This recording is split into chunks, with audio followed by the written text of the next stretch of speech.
back to DFW Closeup. When looking at houses, a fixer-upper isn't something everyone wants to invest in, but Amy Bloom from NetWorth Realty has some inexpensive tricks to flip like a pro without costing an arm and a leg. Thank you so much for being here. Thanks for having me. Good morning. Good morning. Now, NetWorth Realty is something that you and your husband started, right? Yes, we also have partners in Houston and in San Antonio. Okay. And we sell properties all over Texas, Georgia. We're going up to Minnesota now, so we are selling properties all over the place. Now, how did this whole thing start? We sell properties to investors who are looking for a great investment. They want us to do all the research. We tell them how much they need to put into the property, so there's no surprises. We're full service, so we go and we check it out. We get a rehab bid for them. We help them through the process and help them put it on the market.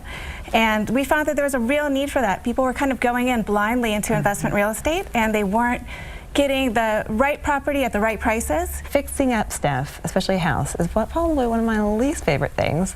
But I mean, it takes, you know, people like you that have a passion for it to help people like me. So I mean, what do you really love about it? I mean, I love to see something transition from something that's not attractive. Maybe it's a blight on the neighborhood.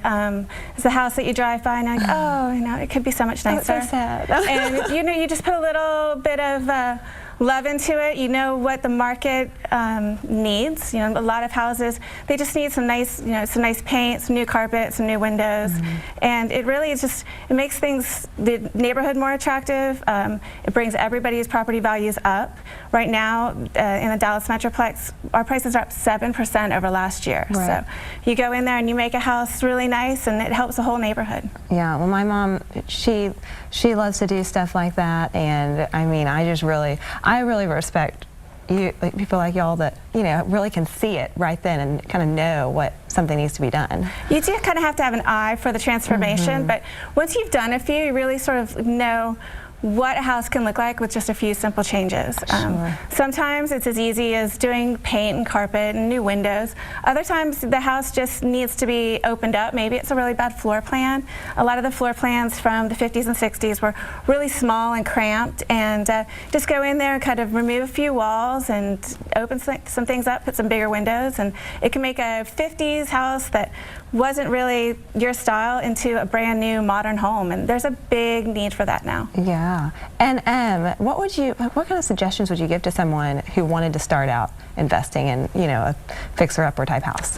First of all, make sure that you've kind of got a cushion ready to do it. If you watch some of these flipping shows, you'll realize people kind of get in over their heads. They expect it's going to cost one thing, and you find some little things you weren't expecting, and all of a sudden your prices go up, and you're kind of really stretching to hold on to this property. So make sure you've got a little bit of a cushion. Make sure you've got a great contractor, and even if your contractor's great, don't just trust that they're going to do everything. You need to go every day and take a look at it, make sure that you're hands-on, that nobody's taking advantage of you. Don't pay anybody up front ever. If you do that, sometimes, you know, you might not get exactly what you thought you were going to get. Keep an eye on what the trends are in the neighborhood. Don't put a modern house in a neighborhood that's all Mediterranean, or kind of have an eye on what the neighborhood is like, and what you can do to kind of be in the same style as the rest of your neighborhood.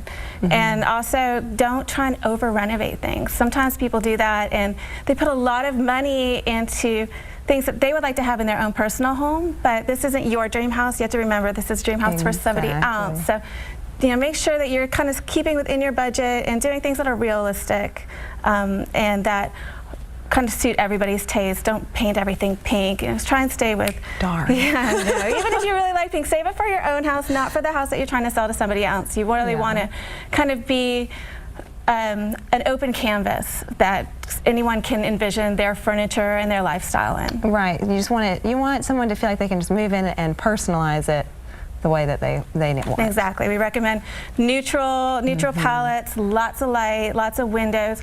Change your fixtures and your lighting, and you know, not just for investment homes, but for your own personal house. New fixtures, new lighting, updated windows, countertops. Those are things that you can do slowly over time. They don't cost an arm and a leg to do, and it really kind of makes something more modern and more sellable. Yeah, well, Amy, thank you so much. You've Thank given you. some really good advice for people that want to flip a house. Thank you. Sure. And if you want to learn more, go to networthrealtyusa.com/Dallas.